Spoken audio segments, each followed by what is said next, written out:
Welcome to the Start of Our Podcast. I'm your host, Edward Shelton, aka Dark Logos, and this is a show where we look at strategies, tactics, and mechanics behind the game of heroclix when I am so inclined.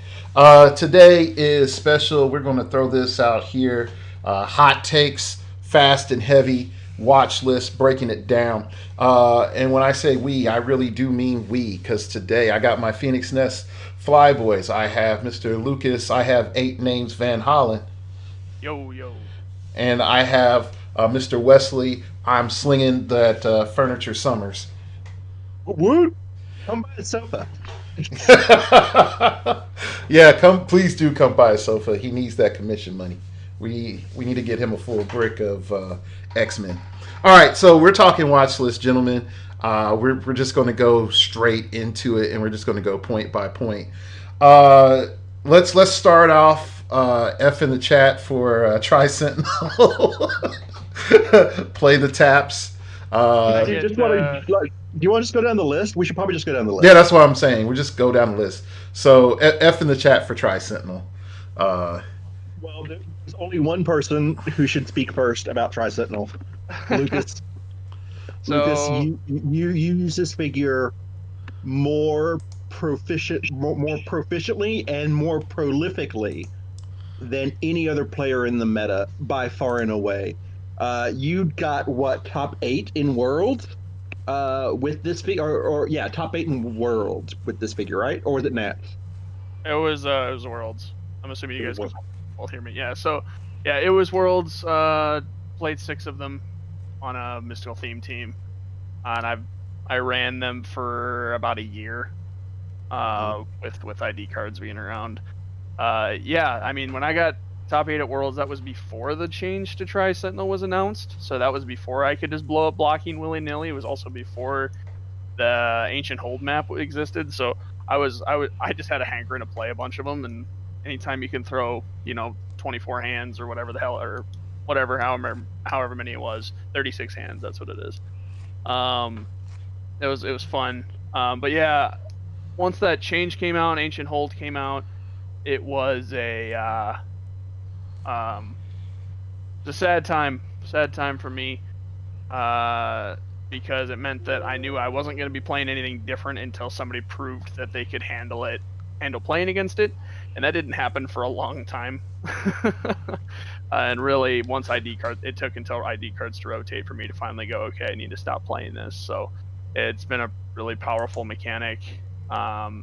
Since the change was made about a little over a year ago, and I think that I knew from the beginning that it wasn't good and that they were probably going to need to fix it, and I've never defended the decision. I thought it was a bad decision, but that didn't mean I wasn't going to play it that way, right? So if it's rolled that way, I'm going to play it that way, and it's sad to see it go, but I'm actually glad I'm glad they made that change to retail, because it needed to happen. They needed to be able to fix those figures. Unfortunately, they only fixed Tri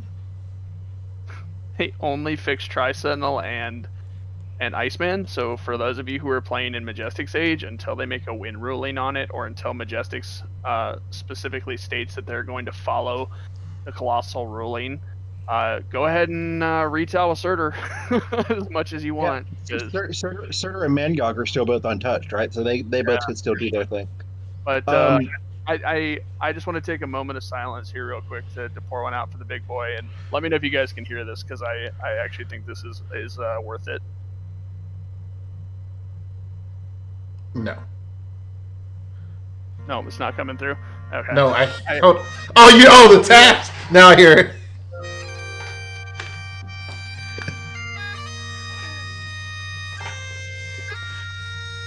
All right, yeah, I just wanted to play some, send him off, pour one out for the boy, but some amazing grace there for him. But yeah, it's a good change, but a sad one at the same time. Bittersweet. All right, Wes, what's your thoughts? For the specific text change, right? Let's not assume that anybody has actually read the watch list. So the errata for both Iceman and Tri Sentinel is now that in order for them to get their after resolutions effects, they must actually be able to retail, which is the change that should have happened. Yeah, they added the words "if it does." Yes. That made me laugh when I read that. I just like all they did was added "if it does," which yeah, that fixes the problem kind of. I mean, like we said, it doesn't resolve the issues with the other retail, but yeah, it does make it so that you have to retail now. It's really just a punt on the larger after resolutions action. It's a punt on the larger problem, right? It's a way to say, we're going to deal with this larger problem. Hopefully, when the new rulebook comes out in the Wonder Woman set, right? Hopefully they'll just have magically fixed actions and everything will be better. But this is clearly, hey, here's a Band-Aid. We acknowledge that this is a problem, but we really don't want to deal with it. Absolutely. That's the way I interpret that, right? Well, it's true because I mean, you still get to TK objects without having to target, right? You still get to do other after resolutions effects. Anything that has a after resolutions effect that you want to trigger, you can still just take the action regardless of its intent and still do the after resolutions effect. So it doesn't. You're right. It's just a very small band-aid on a much larger systemic problem with the way that actions work in heroclix. I look at it like this: the fact that it took this long for a simple question of, is this a good idea? And why does this work rules-wise? Is a problem. The fact that I know we've had a conversation in the past of a series of rulings from game design just saying it doesn't work that way, it works this way, is different than just saying here's the errata, this works with the language the way we wanted it to work. And I think that's sort of the problem. Like, this could have been fixed months ago. Well, like sure. It should have been fixed a year ago. Yeah, we had this conversation I think earlier this week, Ed, and I'll throw shade. I'm not afraid to do it, so nobody else has. It's my show. It's not like it's going to do anything. This is 100% the fault of Chris, the rules arbiter. It's his fault. It's his dropping fault. names. He's the one who makes the decision. He's the one who makes the decision. It's his fault. He didn't fix it. And the reason for that is because Chris doesn't rule things on how they should work. He rules them on what does the verbiage say. Oh, in this particular instance, that's the way you worded it to me, so yes, it works that way. Instead of looking at it objectively as a player and going, look, it's very clear that shouldn't work that way, he goes, oh yeah, there's nothing in the rules that say you can't do it, so that means you can. And that's a really dangerous road to put himself down, and it's caused a lot of problems in the last year. So it's his problem. He's the one who caused it. And I'm glad they're doing at least something to remedy it. Like you said, it should have been fixed a year ago, but it's still not good enough. Like, if anybody's to blame for this problem, it's him. Right. And I also think it comes down to, and I've said it in the past, is that WizKids has the inability to just say, hey, certain mechanics just shouldn't exist. You already gave the figure improved movement destroys blocking. It didn't need an ability that also just said, hey, I destroy 8 other to 20 other squares around me. I think the ability in particular. Yeah, like I think that's where we begin with. 'Tis a bit much. If it said, look, pick 3 squares of blocking terrain or 4 squares of blocking terrain within line of fire, destroy those blocking terrain, adjacent opposing characters take 1 damage. Boom, fine. But the fact that he's just like, nah, everything must go. Wreck the whole house. Let's hire all the Kool-Aid Mans to do this project. Like, it's demo day on HGTV. Like, that's what they decided to do with it, and that's where I think the problem came in. But let's go talk about Iceman, because I know we can just linger on the Sentinel boy all day. One more point on Tri-Sentinel, and I promise we'll move on. Was Tri-Sentinel? Yeah, Tri-Sentinel and Green Lantern, 35-point Green Lantern were out at the same time, right? Yep. So Barrier at the time was a really, really popular mechanic, sort of like what it's turning into now because of Marvella. right? But barrier at the time was so freaking strong, right? And the Tri Sentinel was a nice cut into that. So initially that's the role that it filled, but now it was assimilated by the Borg and became part of the problem. Well, yeah, and also Tri Sentinel came out after Alan Scott retired. No, he didn't. No, he didn't. You go at the same time. Ed, I. Oh no! Never mind. WKO. Dude, yeah, sorry. There's videotape. Yeah, sorry. I'm sorry. It's been a while since I've seriously thought about clicks, as you can tell. All right, yeah, never mind. Ladies and gentlemen, this is your Hall of Famer Ed Shelton. All right. So let's go on to Iceman. Iceman, there are 5 people out there who play Iceman, right? I'm one of them. Being 100% honest, the only reason why Iceman is on this errata list is because it has the same after resolutions wording that Tri-Sentinel has, and I don't think that there is a huge reason to spend a lot of time on there. There isn't much to talk about. I would much rather talk about Widow. Wait.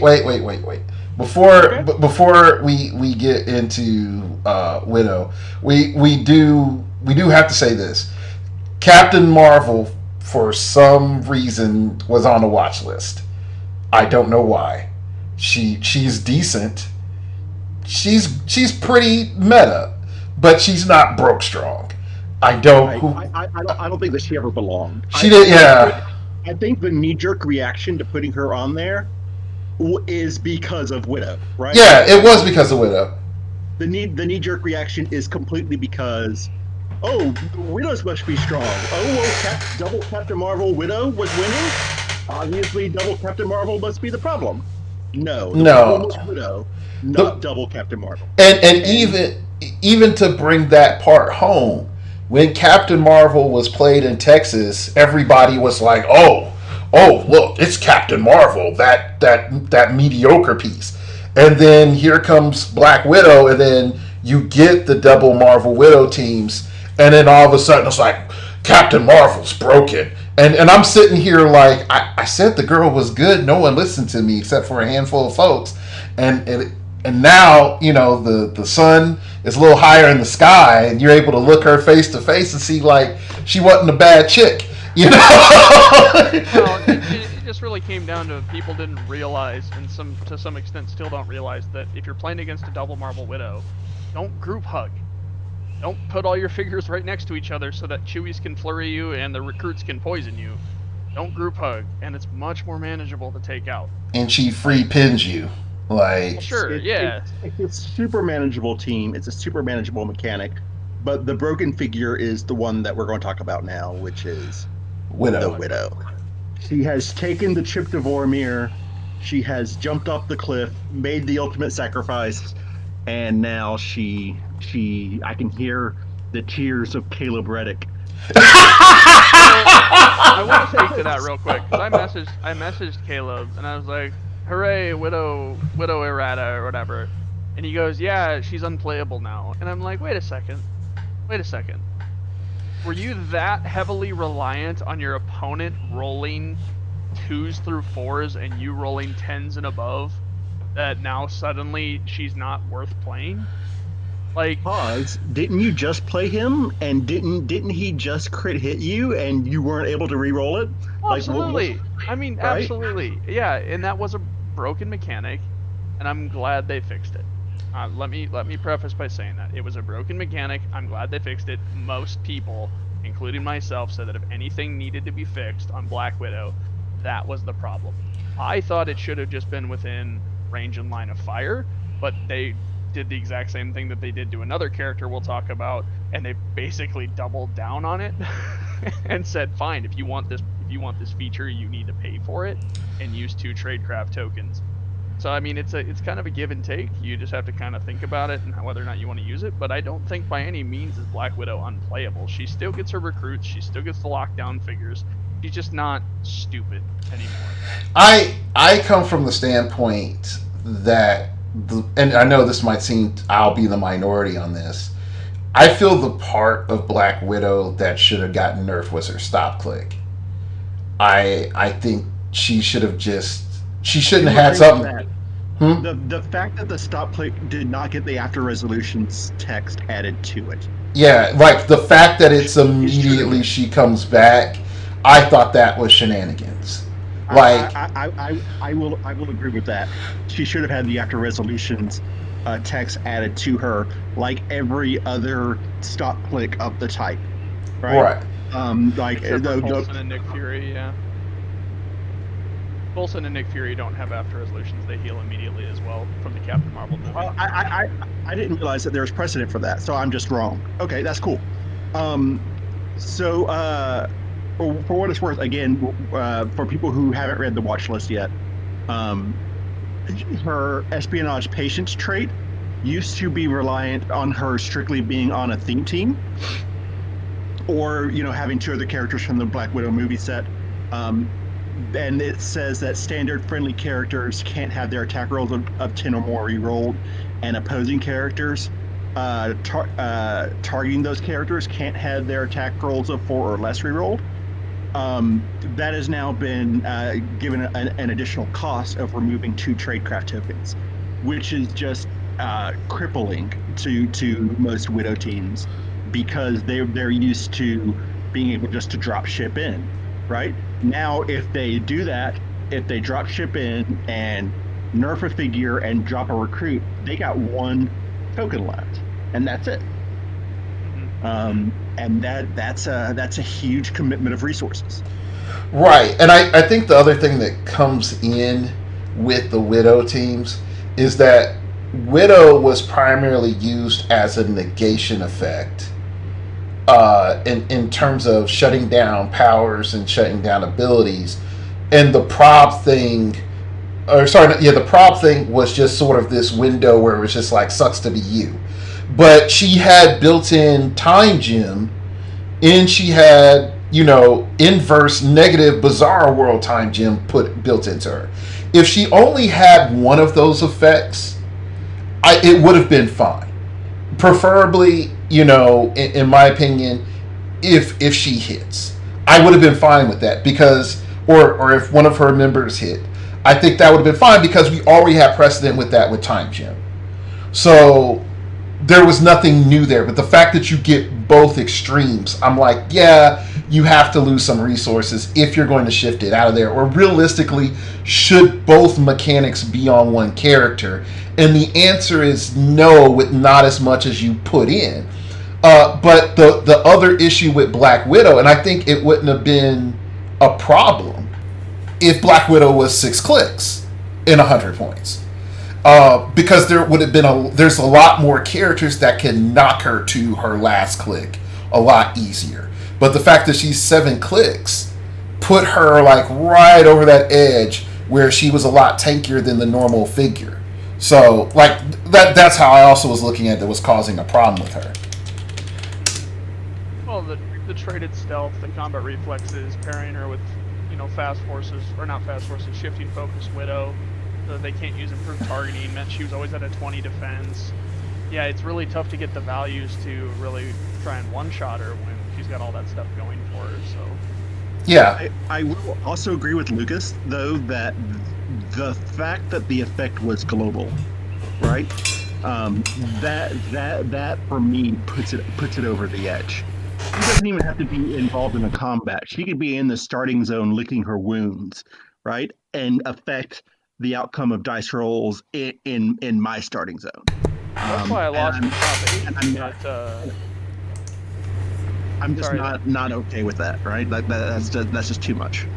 Yeah, I mean, that's why I lost in top 8 in the Majestics limited event that was ran a few months ago, right, against, oh my goodness, I'm blanking on his name. But he was playing double Marvel Widow, and I was playing the Gotham City theme with Green Arrow, and I crit missed on my alpha, and I couldn't re-roll it. I had 5 guys that could see Green Arrow, all for theme props, ready to go. I couldn't re-roll it because it was a crit miss and Widow was on the board. That was the worst feeling I think I've ever had playing heroclix, because I was about to one-shot a Black Widow, no problem, needing like a 6. and I just couldn't do anything about it. Yeah, I think the effect is still global. Like, there's nothing that stops it saying like within line of fire or anything like that. Because I'm rereading, I was like, it's still global. No. And so the global element, I think, is an issue where WizKids, in my opinion, have not really sat down and said, and then we can sort of see this with the watch list. What should be global? What should not be global? If it is a strong global effect, what's the disadvantage of the figure? Like, what's the pros and cons of a strong global? And I don't think that they've really sat down and said, like, let's try to think about a design philosophy. Because it's a bunch of Ronins, patching together the ship. And so there isn't a constant theme. There isn't a direction. And there isn't an overall guiding author sort of setting the chaos and making a narrative. It's sort of just, it's a standalone complex that's hobbling together a game. And that's not good. And no, I didn't just quote Ghost in the Shell for some random reason. There is a thing called a standalone complex. And you mainly look at what they did do in Ghost in the Shell Season 2 with the individual 11. But anyway, that's my thoughts. Y'all have any parting thoughts on Black Widow as we give her the sign of the cross and the meta buries her for some dumb reason? I think she's still really solid. I think she just costs more to play, right? You just have to think about it more. I think she's still really good. We were talking about this sort of just before recording. There is always this sort of this gut reaction every time that a figure gets errated, and her play, in no question, has already seen some drop off, mostly because the meta adapted and people figured out how to play against her, right? But now it will drop off even more because everybody will remember the Widow that was. And people, and just like with Tri-Sentinel is still a perfectly fine retaliator. But people will always remember the Tri-Sentinel that we had versus the Tri-Sentinel that we have. And so there will inevitably be a drop off in the amount that they're played, and it's unfortunate, but it is what it is, right? It's just the effect. Yeah. All right, let's keep going. And hold up real quick. I want to read their explanation for Black Widow before we move on. It says, Black Widow fits on so many viable theme teams that the cost of espionage patience requiring a theme team is really normal in comparison to its impact on the game. That's a very particular note. That's a very particular note that I think we should look on. Not necessarily the panel, but us as the viewership. As such, we felt that this trait needed to be given an additional cost, predicated on the fact that theme teams are common. And that's not always the case, but in particular, the strength was baked into that cost, into that I had the word and I dropped it, based off of that pretense. And it breaking into the cost of tradecraft tokens. Even with the new cost, Black Widow will have many tricks that she can pull out during the game. Just now, players will have to be more strategic, selective in how they use her in her tradecraft tokens. Again, she went from being a queen of something to a jack of all trades, so that's fine. All right, so let's go ahead and bunch Valeria and Venom Groot together. That jumbled mess. So, Wes, start us off on this because you've actually helped design a team using Valeria. Sure. So let's just talk about my browser. There it is. Valeria Von Doom's effect. I'm going to read the current effect and then the errata. The current effect says free, roll a d6 and place Valeria Von Doom up to that many squares away. When an opposing character is placed within 4 squares in line of fire, after resolutions, deal them 1 penetrating damage. And every meta head in the world said, oh my god, let's give her the spin ring and figure out how we can knock characters back with her, right? Because every square with knockback is a placement. So if I knock you back for 10 squares and she has line of fire for all those 10 squares, then and it's within 4, then congratulations, you just take 10 penetrating damage. She has the ability to do that. Or she used to until this errata. The current language says free roll a d6 and place Valeria Von Doom up to that many squares away.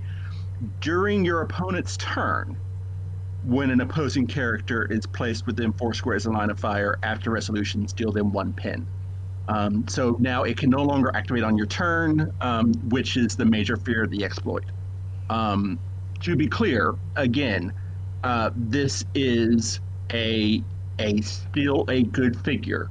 This is still a playable figure. It is just no longer busted. Yeah, absolutely. This change basically makes it so that if your opponent is carrying figures, right? So somebody's coming in with Micron Atom, if they're TKing figures with Mr. Oz or whatever else, or somebody tries to retail within 4 squares of Valeria, she still gets to punish that, right? So she's still gonna get to punish her opponent for playing offensive towards her by coming in and engaging. But the stupid of giving her the influence ring and force blasting somebody, rolling a 4 and dealing 4 penetrating, or just being able to spin ring people and ping pong them back and forth, then I mean it's one of those things where I think that, you know, it's a good change. For 30 points, she still has leadership, she still has perplex, and if she hits her leadership, she gets to give somebody out with. She's still very, very still highly mobile, still very, very playable, and I think it's fine. Grouping together the change with Venom Groot, it's the exact same thing, except it's once during your opponent's turn for all characters with this trait. So the added language is simply designed to prevent you from spamming Venom Groot, which is fine. Again, that was something that was sort of talked about. That is possible. That thing that people were thinking about doing, but I never really saw the tech being fleshed out. I never saw people really doing that. It was something that's possible, but it never really took root, thankfully. I think it's in particular like why the tech never fleshed out. I think number one, you didn't see Valeria get that big win. I think that's number one. Number two, when you start dealing with Venom Groot, I think you have some like keyword restrictions where people were not too much of a fan. So I'm just going over to Venom Groot. He has Codex, Guardians of the Galaxy, and Monster. And while Monster has picked up steam, Guardians of the Galaxy is pretty much a dead keyword. And Codex is just coming into its own. And it will take a long time before Codex becomes something legitimate, unfortunately. And that's why. The other abilities of Groot are really nice. Unfortunately, the other thing too, I think that comes in that's a problem with Venom Groot is that Venom Groot has poison, and so you want the characters to sort of stay next to Venom Groot, and you're not necessarily wanting to bounce them away. But if they're close, you don't get your +1 defense for a ranged attack, and so like there's some contrarian things that are in there that are factors. But anyway, real quick with the explanation, and I want to go into this, and then we can also break down the explanation too. It says Venom Groot has similar effects to Valeria Von Doom that we want to limit to only triggering during an opponent's turn to prevent it from being an offensive damage dealing effect. Which is, okay, cool. So you're trying to prevent retail. You're trying to punish retail is what you're saying. Going on. However, Venom Groot has one additional wrinkle in that it's not unique, unlike Valeria, and at 35 points, there is potential to field multiples of him to stack this effect to even more further punish an opponent's placement. So for this effect, we are adding once during your opponent's turn for all characters with this trait. And I want to point this out before we get to 1776. You can come to this realization with freaking Venom Groot. But you can't have that grand realization across your design. Why? So okay. That is an excellent tie-in, and sort of the cognitive dissonance, right, between the way Venom Group was handled and the way the next figure, Spider-Man 1776, was handled, right? Like they like here if they would have just given 1776 the Venom Groot treatment, 1776 would have been fine. Right. Hold on. Wait. Real quick, Lucas. Do you have any additional comments on Groot, or? Yeah, it's one thing to, and I know we're just transitioning into 76, but there's one thing to keep in mind here. Groot actually got a much harder nerf than Valeria, because his is only once per turn. Much harder. That's actually really brutal. So like if somebody taxis in carrying 3 characters, only one of them takes damage. Not all 3 of them. Good catch. I didn't catch that. And Valeria's every time. So like if somebody retails and then carries and then TKs, each time they'll take damage, but against Venom Groot, they only once. So this character actually I think just became unplayable in a lot of different ways because it's very easy to play around. It's the difference between a super rare and a chase, I guess. Yeah, I guess. I mean, right? Sure. It's the difference between a super rare and a chase. It shouldn't have been.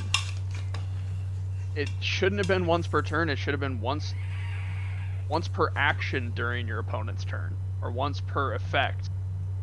Like, man, that they nerfed the boy hard, but not as hard as they nerfed the next figure, Spider-Man 1776. All right, so you know him, you love him, you hate him. All right, so I know this is where we're going to unpack it at, because this is the fight, and I think that's why they saved it for last, because in particular they knew how big of a problem he was becoming, and they had to sell them packs. They had to sell them packs, and WizKids has the philosophy until we can see it in a month or 2 out, then we'll say something. Well, I'm sorry, WizKids. You had folks yelling from, previews that he was a problem. So there was more than enough time. It's just like Spiral. Everybody, when Spiral was previewed, told WizKids it was broken. And they let Spiral exist just to sell enough packs. And then it's just like, hey, buddy. We gonna nerf that Spiral.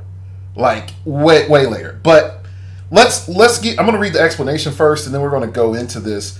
And I think the explanation is a little disheartening because it makes me feel that the person that looked at Venom Groot was not the person that looked at 1776.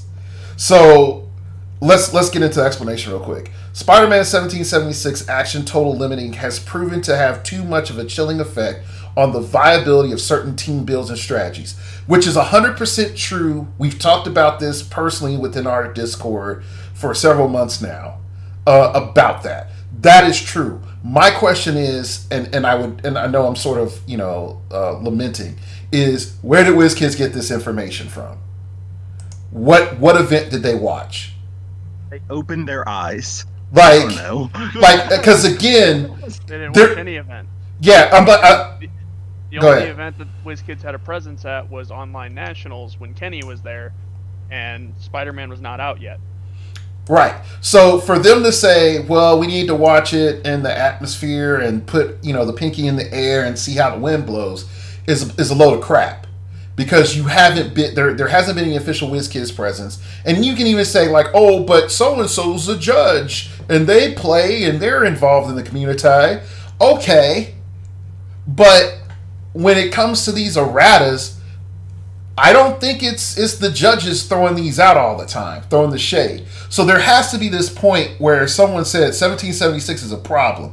After these packs done sold out, son, we made our money. Now we're going to go deal with him. Anyway, so whenever folks say in the future, but we have to wait for tournament play, and there's no wait for WizKids events. Just rewind the clock, timestamp this, and then show it to your local hater. and say, here's your evidence why you're full of crap.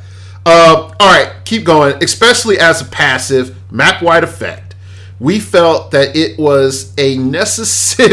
It was a necessary. So okay, I'm going to make sure I'm reading this right.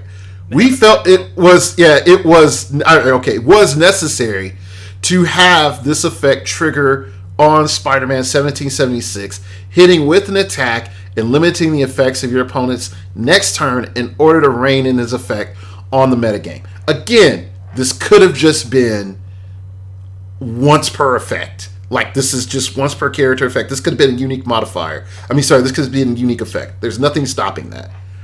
Okay. You can still disrupt your opponent's well-laid plans, but now, like any good general, Spider-Man 1776 has to lead his troops from the front lines. Now, we're going to talk about our silliness of what we already know is going to happen. But to me, this lets me know a couple of things. Number one, somebody got burned at a locals. Or somebody was play testing online and then they were like, this isn't fun at 2 actions. I think that's one thing. And number two is they could have just established, in my opinion, that your lowest amount of actions is the format actions. They could have just flat made that rule, and that could have fixed them instead of making the minimum actions, no matter what, for whatever game, 2 actions. I think that's a problem as well. Setting that your minimum action is 2. But the fact that, and I'll let y'all talk about the equipment issue.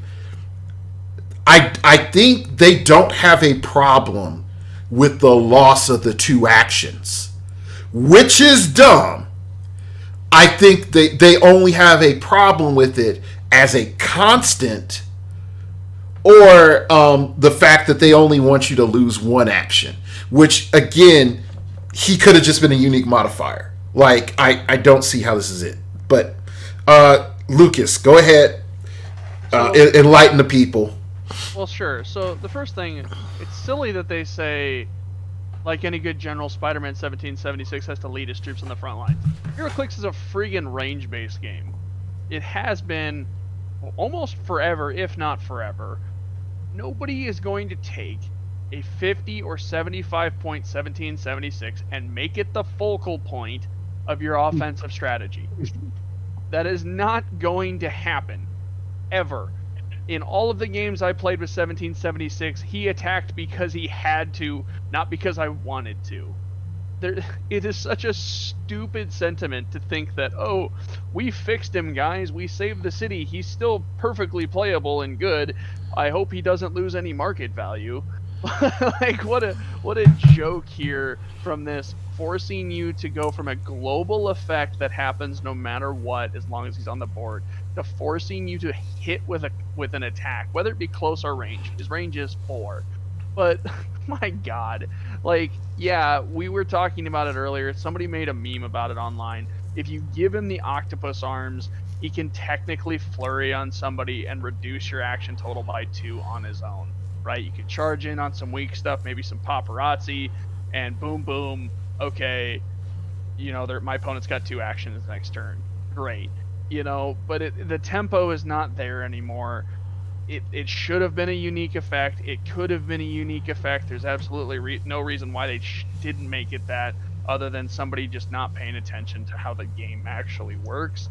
I will point out, he still shuts off leadership and autonomous within 6 squares. That effect is still there. He still has perplex. He still has leadership on his own. Mm-hmm. And the stop click. For an entire year, I had to try and preach to people both on and off Phoenix Nest about why I thought Sheriff Strange was still a good figure even after ID cards rotated out.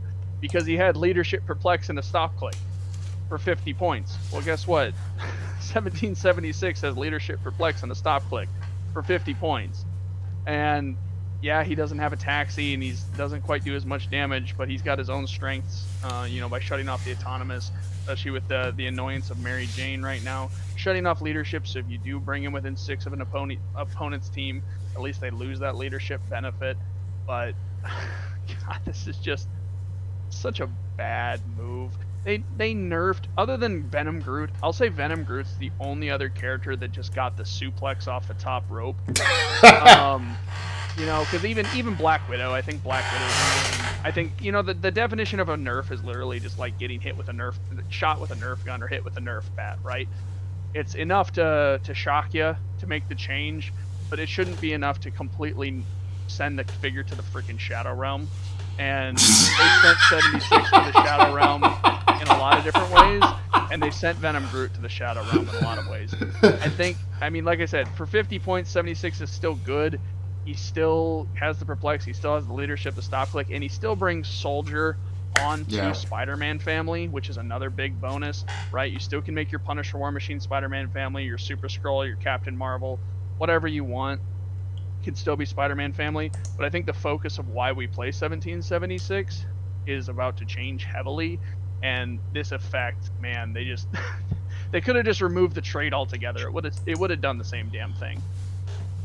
All right, Wes, your thoughts. So I completely I want to echo everything Lucas just said. I still believe the figure is playable. I do believe that he's been sent to the Shadow Realm. The era of 2x set double 76, double 1776 is over. I don't think that we'll ever see that as a strategy again, and I think that's a fair, just an overarching statement. The sort of hilarious thing I just saw, and I put it in the Discord. Majestics just posted an order that they were shipping, and it was somebody who paid $194.99 for Spider-Man 1776. Oh my God! And shipping today. Oh, that's a kick. Isn't that a kick in the head? And on top of that, Pat was like, yeah, I'm going to put this guy on blast. Fuck this idiot. Sorry for the swearing, but like, he basically just said, yeah, this guy's so stupid, man. By posting that, like, I feel sorry for whoever paid that much money. Because, yeah, 1776 is about to drop to be like a $60 figure easily. There's no way he's not. $4.99. Oh my goodness. Holy cow. Somebody's selling it for $4 right now? No, he said $194. Oh, okay. Sorry. I heard $4. That is so much money, dude. $200. Gone, right? Gone, yeah. Like, what if it's the dude's second one? Like, what if oh gosh. Like think about all of the value that just got sucked out of the market, right? Like, how many people owned two 1776s? We had a couple. Me. Right? So where did that value go? It's gone. It's just gone, right? There are people who just literally, they dropped easily $200. Done, disappeared, right? So it's a sad day. It's a sad day for a lot of people. I personally, as a builder, am thankful. Oh yeah, I'm elated. I am thankful to be absolutely clear. There is not one single change. Let me dial that back. There is not one single figure on this list that I do not believe that I believe did not need the change. Is that a fair statement? They didn't need some sort of change. Some sort of change. That got changed needed to be changed. Now, I don't necessarily agree with the change that was made in the 1776 column. Like, again, they sent him to the Shadow Realm. I'll agree with Lucas on that, and I think they nerfed Venom Groot too hard. But the change was needed with those figures, and I'm on board with that. There are other figures that I simply do not understand why they just didn't go ahead and fix it, right? Vulture, Psylocke, everyone knows that Psylocke is a problem. Everyone knows. It's 1776 again. It's 1776 literally again. Sorry, keep going, Wes. My bad. Keep going. Psylocke is what, an uncommon? Yeah, right? She's uncommon. So it's not like they're going to be driving product sales with Psylocke. Hey, I've been chiseling that value at that common and uncommon level for a couple of years now. Maybe somebody listened to me and you was like, I'm going to shut that starting over podcast guy up. I'm going to, here you go. And then and screw you and your Wakanda. I still maintain that I think that Psylocke is going to get changed day one or shortly afterwards because she does create a broken game state of an endless loop. But Vulture, seriously, guys, Vulture's won was it 3 national titles? Yeah, two national titles. Sorry, 2 national titles in the Worlds. Like, what the hell is wrong with you people? What are you doing? Like, it's Goblin obviously King. a problem. They errated Goblin King, and Goblin King did less. Yeah. They errated Goblin King immediately. Like, he comes out, Howard wins with it, boom, he's gone. Like, it didn't... Well, he didn't go away. They calmed him the hell down. I'm saying they gave him the errata he needed in order to make him a more balanced figure for the environment. But at least they did something immediately. They did not hesitate. Like, it was... Howard won in June, right, at Origins, and by August, when we were playing States for The Rock, he was already errated. Okay, so let's get into it because we're already there. Let's talk about the landscape changing in the meta or in competitive play. I know, Pent, I still use meta. I'm sorry, it's ingrained in me. So let's talk about it in competitive. Where does that put us? Like 1776 is gone. I think the tentpole meta starts to go away because that was enabling the tentpole meta. Because the tent poles were only taking a medium amount of damage. I think them taking full-on barrages again, you could say Bishop is going to protect a little bit of the tent poles from that. The insane action economy that Dr. Fate gives, that's a problem. And I feel 1776's goal was to sort of calm that the hell down just a little bit, but it didn't. And so now with Dr. Fate fully like the master of the multiverse, I think he becomes more of a legitimate option for teams outside of Justice League, and you just see where you can fit him in, and he gives you the action economy that your dumb team needs for a reasonable investment. Those are my 2 main takeaways. The tent poles are going to have to be leaning on the Bishop crutch, and Dr. Fate just runs away with the action totals. There's no fear from him anymore. Wes, then Lucas.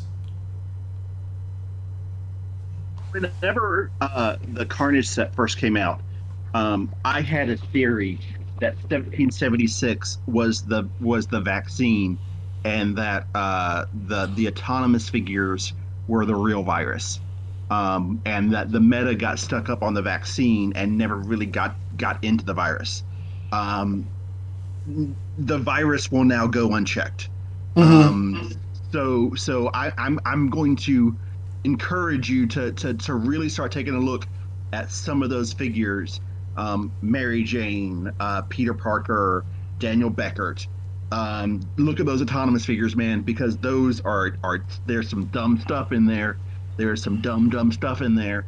And now that 1776 just isn't going to be played nearly as much, you might start seeing a little bit more of that. That's my first commentary. My second commentary, just overall, what George Massue calls a homebrew team meaning the off the beaten path meta team, all of them just got a major boost, right? All the anti meta just got a major leg up, a major boost, because how many archetypes did this watch list give a bloody nose to? Mm-hmm. Right, three, four of them, right? Three or four of the major archetypes just got a good sized bloody nose, right? And so that really levels out where the meta was. Going forward, House of X, I think, is going to be transformative in a lot of ways. We already know that a new rulebook and stuff is coming out with the Wonder Woman set. So I would not be surprised if there are some sort of transformative things that go along with that as well. So I believe that the next 2 months, 3 months, and then after that, hopefully we can start talking about having in-person events again, really in-person events. These next 2 or 3 months are going to be very transformative for the game. And in a lot of ways, I think in a competitive sense, it is going to be a completely different game whenever we do see each other again. Okay, Lucas. Yeah, I mean, I'll agree with that. Man, I will agree with Wes's sentiment that's stating now that autonomous figures no longer have any sort of a check is just frustrating to me. As somebody who's played Mary Jane on repeat for the last, however many months, really since the set dropped, I don't think people realize just how stupid that figure is. Like, how genuinely stupid it is to play that figure, it is to play against that figure. Mm-hmm. The tempo control that she exhibits with all of her paparazzi, the fact that she helps trigger things like troublemakers and trouble alerts, giving up tokens, tying things down, easy equips, body blocking, it's ridiculous. And now there's nothing to disrupt that tempo, right? Before, you could throw a 1776 within 6 squares of the opposing team. Oh, you want to do something with your paparazzi? Well, you're going to have to figure out some of those actions. And you can still, for it, right? Yeah, and you can still do that, right? You can still throw a 1776 within 6 squares of a paparazzi and force them to take a costed action, an actual costed action, towards your action total. But the problem is without the action penalty that he was providing, I think it's going to have the exact same thing that you mentioned earlier, Wes, which is, this figure got an errata, it's now useless, we're not going to play it anymore. Exactly. And if that happens, the meta will overcorrect in the other direction, right? Yeah. And if you get that shock, that culture shock in there going, too many people going, oh yeah, I can't play 76, he doesn't disrupt actions anymore, he's worthless, we can't play him. Well, what's going to stop Autonomous from just running awry? Now again, I personally think 1776 is still playable. I think the errata they gave him was bull, but I think he's still playable. And so, I mean, I'll still consider him, especially when Spider-Man family's on the table. But, man, they could have done a lot better with this watch list. Like, there was necessary erratas that were provided. But as Ed mentioned, a lot of those erratas, they band-aided the problem, they didn't fix the issue. Right? They issued erratas to Sentinel, Iceman, Valeria, and Groot, when all they should have done was updated the rules to say you can't take actions, or you can't do after resolutions effects unless you actually took the action and did all the riders of said action. And they should have made it so that knockback was one placement, not one for every square you're in. Well, and boom. You're right. And the problem had came in with the check about the knockback thing is because of dumb effects that happened in the past that are no longer legal. And this goes to a sentiment that I've had. And Wes and I, no, it was Tom and I, we were talking when I was coming from the DMV. And trust me, y'all don't want to hear that story. Oklahoma DMVs, y'all got to up y'all's game. This is pathetic out in these streets. So here's the issue. What are the main factors that the meta has turned to that are destabilizing the meta that WizKids consistently over time has not solved?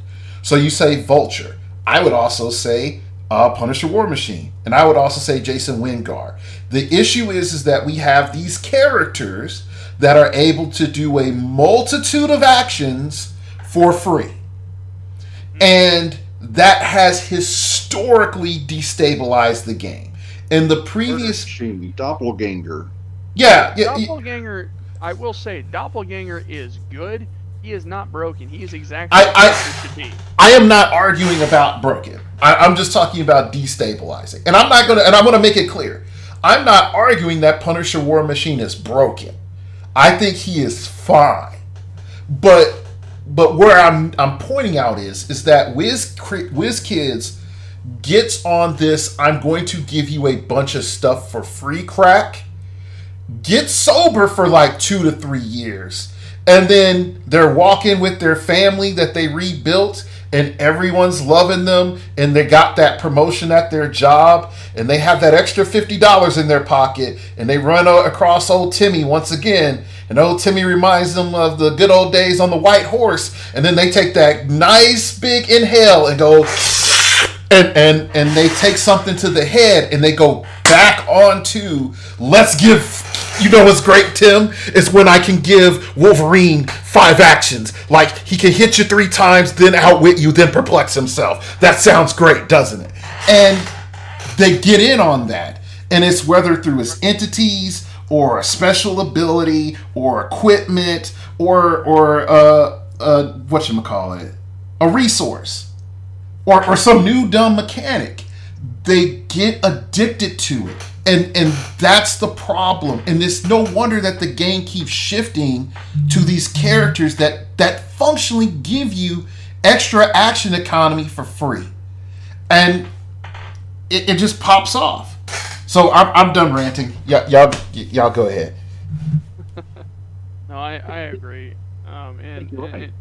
Yeah. In closing, there's a systemic issue when it comes to WizKids and the rules team and WizKids and the design team. Their lack of communication with each other and their lack of willingness to take responsibility for their actions. And to actually just take a second, breathe, and think things through, and then act with a level and steady head.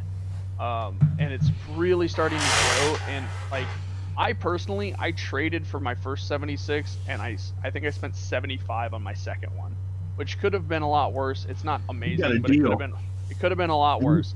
I feel horrible for this person who just spent $200 on a 76. Yeah. I feel horrible for people who spent $150 on a 76, because up until yesterday, or even earlier today, he was worth that much money. Yeah. I will say that. He was that good. I've been playing him almost nonstop. It's got a lot of utility, but man, it's like buying a stock, and then the next day the company announces they're going out of business.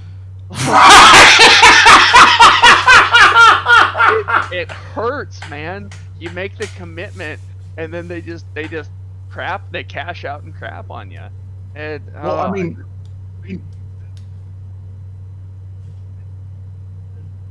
oh no! Wait, Wes, you cut out. So come back in for a second. All right, go ahead and go. We're larger. There are people who quit games over stuff like this.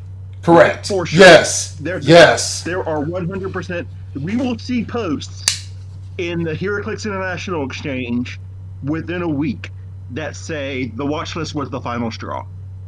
Right? There will be posts about that for sure. 100%. Can you imagine? Can you imagine playing a collectible card game, dropping, $600 worth on cards that you need for your meta deck because it's required, only to have all of those cards banned a week later? Man, that would just suck. That happened when I was playing Universal Fighting System. Yeah, and I'm glad that WizKids doesn't outright ban figures unless it's a Faust situation. But man, they they hit the nail on the head when it came to Unimind. And honestly with Goblin King as well. They made necessary changes in order to prevent the brokenness but still make it still viable in the game and not make it useless. And then all of a sudden they just stopped doing it. Now granted, we haven't had an errata or like a major watch list since that. I think the Unimind watch list was the last one we've gotten. But they could have done so much better job. It's credit, and then we really do need to wrap up. But to WizKid's credit, they have been doing overall better, right? Overall, they've been doing better. Now, the sad part is these changes. If you look at Sentinel, and then you look at 1776, and you step back and objectively look at it, my question is, how is it possible, given that the release date of these two figures, how is it possible that they're on the same watch list? Yep. Right? That it just doesn't make sense. Fair. But there are honestly so few figures on this list, and I could tell that like there was an attempt, at least an attempt to take a scalpel approach to this, right? That they just said, okay, let's get all these figures done at once, right? And to be honest, given the amount of time, I realize that this is the Q3 watch list, but this is actually the tail end of like 2019 and all of 2020 watch list, right? This isn't that much, really. Like in the grander scheme of things, this isn't that much, and I do have to give WizKids credit for that, because that is good. Fair enough. I'll say that I will sort of poke the bear a little bit of Groot didn't have to be this way. Groot didn't have to have that ability if you just took time to look at what Valeria did and look at your effects. Like, just look at it. I love how they do that to Groot, but then Prime Batman, Jason Wingard, Vulture. Nothing. Not a problem. I see no issues here. Continue on your merry way, children. Like, it doesn't. Yo. Yeah. You're right. Loops, what infant loops? Yeah. I feel, and this is my thought. They let Prime Batman slide because they knew about Bishop. I don't care. I agree with you, but this is what I think happened. I don't. Anything that has full map reach from your starting area is a problem. Skull, we thought Skull was great because he got to do it to one character. Batman's like, hold my beer. He Lion Kings, it says, everything the light touches.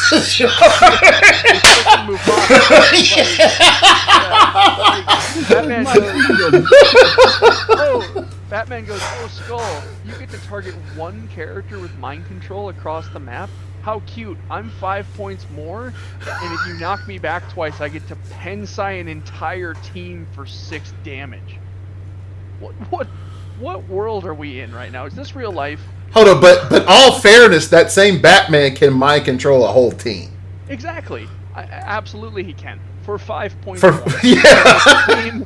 He has the same attack value. And I get it. Oh, Lucas, he's a prime. Who cares what his rarity or his value is? That does not matter. And like Jason Wingard, I have watched TJ and other players take Jason Wingard and have a 25-minute, 30-minute turn of just constant actions. Absolutely. In what world is it okay for one person's turn to take over half the game? And it's not like they're stalling and playing slow. Well, yeah, they're just making that many attacks. Yeah. God help you if they're running 2 of them, because they can do that. Well, shit. I'm playing in the Dishing Up Clicks event. I just had my top 8 match. I'm playing 4 onslaughts. We're only playing 50 to 60 minute games, but 4 times a turn I get to triple target mind control enemy teams and make upwards of 12 attacks with their figures Oh, by the way, I just got done doing that, making 12 attacks with your figures plus another 4, so that's 16 attacks. Let me take some costed actions now. Like, it's like, what the hell is up? What is this game? And granted, that's a 600-point event, but the fact that Jason Wingard and Batman can effectively do the same thing for under 100 points, or God forbid, under 50 points, is just ridiculous. And they didn't include it on the watch list, and I give up. I concede. I don't know what to do at that point. 2020 can go to hell. So again, it's that crack, son. Like I said, it's like WizKids gets on that crack for that multiple free actions. They can't go without it. The last Prime that was on the watch list was Jakeem. Oh gosh, and he was really a errata too. Yeah, they made me mad that Black History Month. They made me mad. They made me real mad. Jakeem was like, he was about to be winning, and then they just said, "Not today." And I seem to distinctly remember beating you in a states championship with Jakeem. Just saying. Hey. I was playing Jakeem. You were playing Super Skrull. No, I was playing Goblin King and Jakeem. Were you? I hit you. No, you hit my you hit my Jakeem. Hypersonic ultra heavy object for 7 damage. Yeah. This is how most of our tournaments go. You and I meet in the finals, and we're just like, this is going to happen. Well, congrats on second place, Edward. I'm not bitter. I'm sorry. You have to make that the title of this episode. They made me mad that Black History Month. That's not going to be the name of this. That's not going to be the name of this show. But wrapping up, there's a couple of things to sort of bring up. So I know some folks have been wondering what's been going on. Why haven't there been shows? Realistically, I'm not doing a set review until the set's officially out. For most people, they'll know why, because I've been burned before using previews off of Realms and they're not being wrong, and I make wildly inaccurate statements like Unimind only has one perplex. So for people that remember those days, that's why I haven't done a set review, even though everybody else has done a set review. The other reason why there hasn't been videos is like I've just been busy, and I've also chilling, and I got girlfriend stuff going on. I know this is when the guys like mess with me, but so there's that going on too. Yeah, and lastly, I think there's the status of YouTube, and I've been chilling and I've been watching it, and I don't like what's going on, and the fact of, like, if you see commercials on my videos, it's not by design. I demonetize specifically because they yanked me around as a content creator. It was a big, middle finger to YouTube that I was a content creator that was monetized for years. They jacked me around for monetization and then said, screw you, you can't get any, even though you've been with us for years. There's no propaganda on your page or anything like that, and then saying like you need to get 10,000 subs, and I'm like, that's not going to happen for this community. So I just gave up on the monetization standpoint, and I just decided, this year with everything that's going on, planting my garden and other stuff, I was just like, there's other things that are more important. So I'm not dead. I'm not dead yet. I haven't quit clicks. I've sort of, stepped back from the show just a bit. R.I.P. Married with Clicks. Sad to see a contemporary go. But we're going to keep moving on. And last but not least, because I haven't did a question from Malcolm in a long time, Malcolm Rush. He's bombarded me over the months, so I feel like I'm obligated. He asked me, what do you want for Christmas that's non heroclix? And in reality, I just want some money. It's real simple. That's my adult statement now. What do you want? Just give me a check. I'll pay bills. I'll pay bills. So, I've had some other medical things go on and other lifestyle stuff, but that's if someone could just be like, yo, here's $200. I'll be like, thank you. I'm gonna get me some Bitcoin now.